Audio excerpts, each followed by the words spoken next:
Le chapitre 5 porte sur l'électricité. Dans le chapitre 5, on va définir les concepts liés à l'électricité. On va voir l'électricité statique, l'électricité dynamique.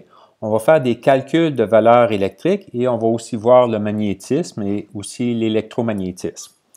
Dans cette vidéo en particulier, on va parler d'électricité de charge, de calcul de la charge et de champ électrique. L'électricité, c'est un domaine qui est assez vaste et qui est en grande partie nouveau pour vous. Donc, beaucoup de nouveaux concepts, des concepts qui sont aussi souvent plutôt abstraits, ainsi que beaucoup de calculs, par exemple des calculs de charge, de puissance électrique, d'énergie électrique et ainsi de suite. Donc, beaucoup de nouveaux matériels à apprendre. Il sera donc important de bien suivre les leçons, de bien faire les exercices de pratique et ainsi de suite pour vous assurer que vous comprenez bien toute cette matière. Donc, d'où vient l'électricité? Bien, l'électricité, c'est causé par le mouvement de charge, en particulier des électrons, très souvent dans un conducteur. Donc, à ce moment-là, on parle de courant électrique. Ça permet de produire de l'énergie qui peut être ensuite utilisée pour toutes sortes d'usages dont vous êtes familier très souvent, n'est-ce pas? Est-ce qu'il y a un lien entre le magnétisme et l'électricité? En fait, oui, ce sont deux facettes d'une même force, la force électromagnétique. Cette force-là est générée, je dirais, par les charges contenues dans les protons et dans les électrons. Par exemple, pourquoi est-ce qu'on devient chargé quand on se frotte les pieds sur le tapis? Bien, très souvent, ce qui va arriver, c'est qu'on va perdre des électrons en se frottant les pieds sur le tapis. Donc, on a un déficit d'électrons. En d'autres termes, on a un surplus de protons. Et à ce moment-là, on a une charge électrique positive. Et si on touche un objet qui est neutre, la charge va avoir tendance à vouloir se rétablir. Et donc, des électrons pourraient sauter dans notre corps, si je peux dire. Et à ce moment-là, c'est là qu'on attrape un choc électrique. Donc, l'électricité, c'est l'ensemble des phénomènes provoqués par les charges positives et négatives. Alors, vous savez que l'atome est constitué de protons, d'électrons et de neutrons. Donc, les protons sont porteurs de la charge positive, les électrons sont porteurs de la charge négative. Alors, très souvent, lorsque je parle de charge, je vais sous-entendre qu'on parle d'électrons, okay? Même si c'est vraiment une charge qui est une propriété des électrons. Donc, qu'est-ce qu'elle fait, cette propriété, la charge électrique? Bien, c'est qu'elle permet de, par exemple, déplacer des objets, de produire de l'électricité. Donc, ça génère une force électrique. Donc, normalement, quand on va parler d'un objet chargé, il va être chargé négativement ou positivement. Si un objet est chargé négativement, c'est qu'il a un surplus d'électrons. Si un objet est chargé positivement, c'est qu'il a un déficit d'électrons. La raison pourquoi que je l'explique comme ceci, c'est que dans la plupart des situations, ce sont les électrons qui vont se déplacer. Donc, au lieu de dire qu'un objet chargé positivement a un surplus de protons, je vais plutôt dire qu'il a un déficit d'électrons, les protons, normalement, ne se déplaçant pas. Maintenant, pour mesurer la charge d'un objet, on va utiliser l'unité de mesure qui s'appelle le coulomb.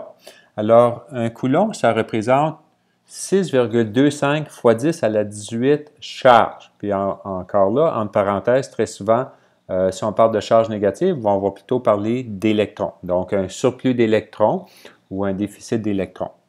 On va y revenir un petit peu plus loin. Okay? Donc, le coulomb, c'est la mesure de la charge. On représente la charge avec la lettre minuscule Q. Le symbole du coulomb, c'est un C majuscule. Maintenant, avant d'aller plus loin, on va regarder un petit peu les forces d'attraction et de répulsion dans la matière.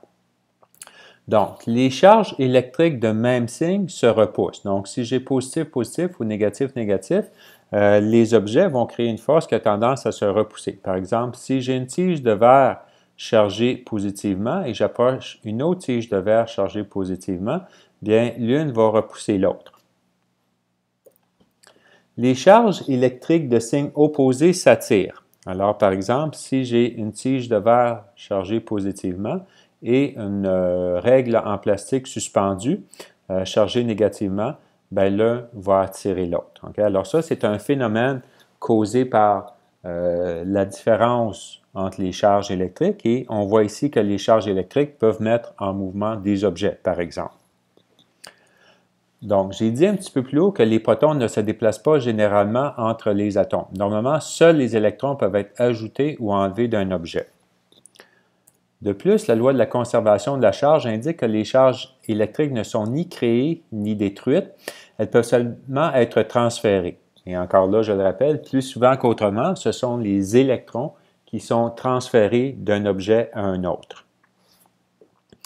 Alors, un coulomb porte 6,25 fois 10 à la 18 charges. La charge est mesurée en coulombs. Alors, pour trouver la charge en coulombs, vous écrirez ça dans votre feuille de formule que je vous aurai remise. C'est le nombre d'électrons divisé par la charge ou le nombre de particules contenues dans un coulomb. Donc, 6,25 fois 10 à la 18. Alors, ça vous donne le nombre de coulombs. Si je veux savoir le nombre d'électrons portés par un objet ou contenus dans un objet chargé, bien, puis encore là, je parle d'électrons parce que ce sont surtout des électrons qui sont enlevés ou qui sont mis dans un objet. Bien, ça va être la charge en coulombs multipliée par 6,25 fois 10 à la 18 charges. Donc, voyons voir quelques petits exemples ici assez faciles.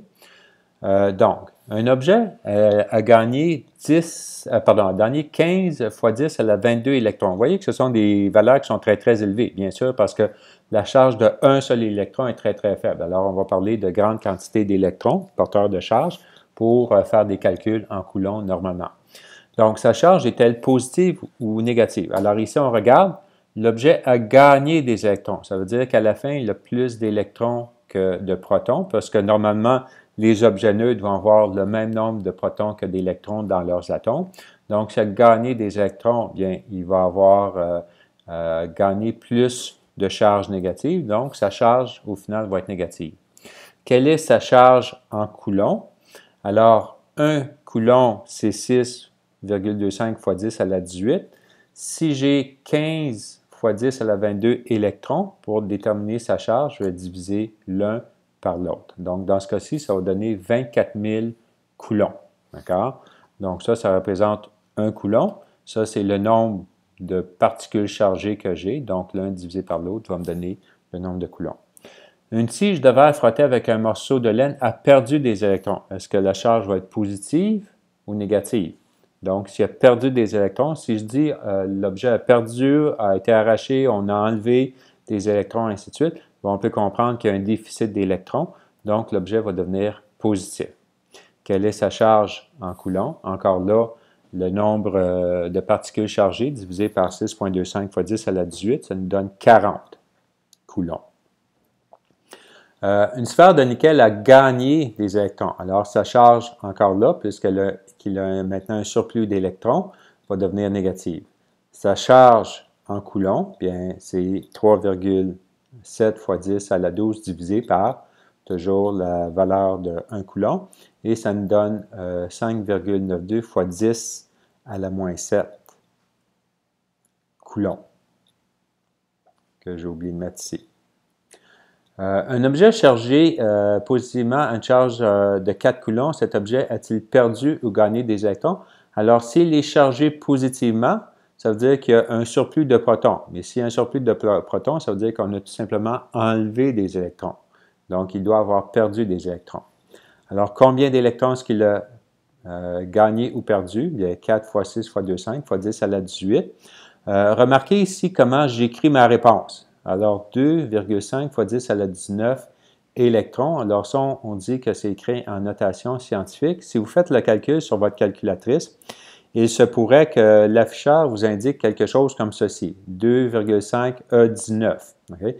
Moi, je ne veux pas que vous utilisiez cette façon de représenter une puissance, donc assurez-vous toujours de mettre x10 exposant, peu importe la valeur ici. Encore quelques petits exemples. Donc, en se frottant un ballon sur les cheveux, un enfant a accumulé une charge positive de 0,5 coulomb. A-t-il gagné ou perdu des électrons? Alors, si il a accumulé une charge positive, ça veut dire qu'il a perdu des électrons. Combien d'électrons a-t-il perdu? Donc, 0,5 coulomb fois 6,25 fois 10 à la 18. Et voilà pour le calcul de charge en coulomb. Une petite section supplémentaire qui porte sur le champ électrique. Alors, le champ électrique, c'est du STE seulement. Donc, un champ électrique correspond à la région de l'espace dans laquelle la force électrique d'un corps chargé peut agir sur un autre corps. Alors, on a un objet qui est chargé, soit positivement, soit négativement, et ce corps-là peut avoir une force d'attraction ou de répulsion. Pensez un petit peu à deux aimants, c'est sensiblement la même chose. Bien sûr, un aimant, on ne parle pas de champ électrique, mais magnétique. Alors, si j'ai deux aimants placés à 1 mètre de distance l'une de l'autre, probablement qu'elles ne s'attireront pas, parce que le champ magnétique n'est pas si éloigné que ça de l'aimant. Par contre, si je rapproche les aimants à quelques centimètres l'une de l'autre, bien, ils vont pouvoir se coller ensemble parce que le champ magnétique agit à une distance plus petite. Mais on peut imaginer le champ électrique faisant un petit peu la même chose. Maintenant, ce qui est très, très important de retenir ici, c'est que par convention, on va dire que le champ électrique se déplace du positif, donc de la borne d'une charge positive, vers une charge négative. Donc, quand on veut représenter un objet qui a un champ électrique, un objet chargé positivement plutôt, bien, les flèches vont aller en s'éloignant de l'objet. Si c'est négatif, les flèches pointent vers l'objet. Donc, par exemple, si je veux voir qu'est-ce qui arrive entre le champ électrique d'un objet qui est chargé positivement et négativement, bien, je vais avoir des flèches qui vont du positif, qui pointent du positif vers le négatif. Les flèches ici feraient comme ça. Bien sûr, le champ électrique va dans les 3 dimensions de l'espace, je dirais. Donc, on pourrait s'imaginer que le champ magnétique sort de la feuille et rentre vers le négatif comme ça. Donc, dans toutes les directions, une ligne de champ électrique partirait d'ici, ferait le tour comme ça et arriverait ici, et ainsi de suite. Si les deux objets sont chargés positivement, il va y avoir une répulsion entre les objets. Et vous voyez que les lignes du champ magnétique se repoussent les unes vers les autres. Les unes des autres plutôt. Si c'était deux objets chargés négativement, bien, ce serait sensiblement le même dessin qu'on verrait, c'est-à-dire les deux objets ont tendance à se repousser, sauf qu'à ce moment-ci, ce qu'on verrait, c'est que les flèches pointeraient vers les deux objets, okay? Alors qu'ici, les flèches pointent en s'éloignant de l'objet.